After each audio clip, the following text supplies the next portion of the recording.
keep my hands to myself. Hands to myself. Can't keep my hands to myself. Hands to myself. Hi guys, in today's video I'm going to show you how you can make your own keycaps or key covers by melting an EOS container. This video is a huge collab with 9 of my YouTube friends. We are all doing EOS related videos. All of the ideas are very unique and creative, so make sure to check the links in the description if you want to see more EOS DIYs. Okay, to make this key cover you will need the lid of an EOS lip balm. It doesn't need to be an EOS, you can use whatever lid of any lipstick if you want. I decided to use the light blue EOS because the lines of the cap makes it look like a lollipop once it is melted.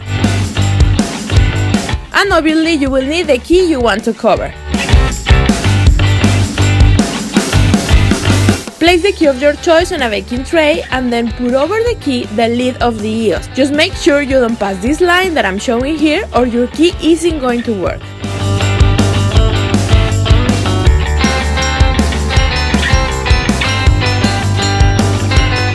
And now it's time for the fun part. Place this in the oven for 10 to 15 minutes in the lowest temperature of your oven. You need to be extra careful with this, you don't want to burn the plastic.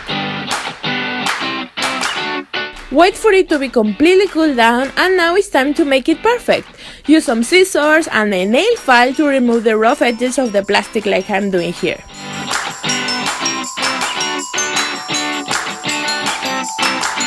If you burn the plastic by accident, don't worry. You can always paint the keycap to make it something very unique and personalized. And this is the final result. Isn't it super cool?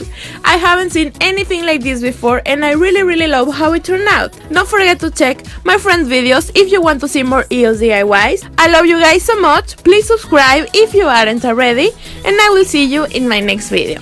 Bye! All of the